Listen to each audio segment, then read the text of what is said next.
What's up guys? Ayan. Nandito ako ngayon sa bundok. Ito ay isang asyenda. Asyenda de Realizan. Ayan. So mag-comment lang kayo kung alam niyo itong lugar na to. Ayan, nandun yung kasama ko, Uncle Michael. At ililipat niya yung kanyang damulag o kalabaw. So napakaganda dito guys. Ayan. Sarap ng hangin. Tapos napakalawak. Ayan. Dito kasi bihira yung mga yung mga nagtatanim ng mais o mga gulay. Kaya may mga ganitong bakanteng lupa.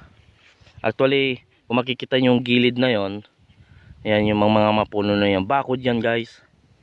Yan, bakod yan. So napapaligiran to ng bakod.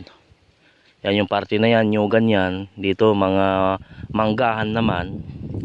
Tas dito ay bakanteng lupa.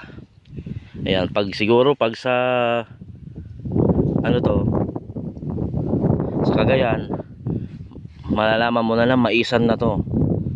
Ayan, so salot sa mga Ilocano talaga namang masisipag magtanim. Dito kasi papastuhan ng mga alaga. Ayan o. Ayan. Pero napakaganda. Ayan, pwede kang mag shooting dito ng yung mga sinuunang labanan, yung espadahan, ganun. Ayan. Dito sa Asyenda de Realizan. Ayan. Ayan, yung mga kalabaw. Ayan, yung Uncle Michael kasama ko. Ayan, after this maituros niya na mailipat yung mga kalabaw.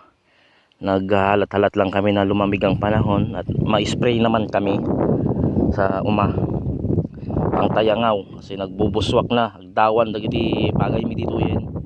So nga panoorin nyo to hanggang sa dulo. So ngayon break time muna tayo.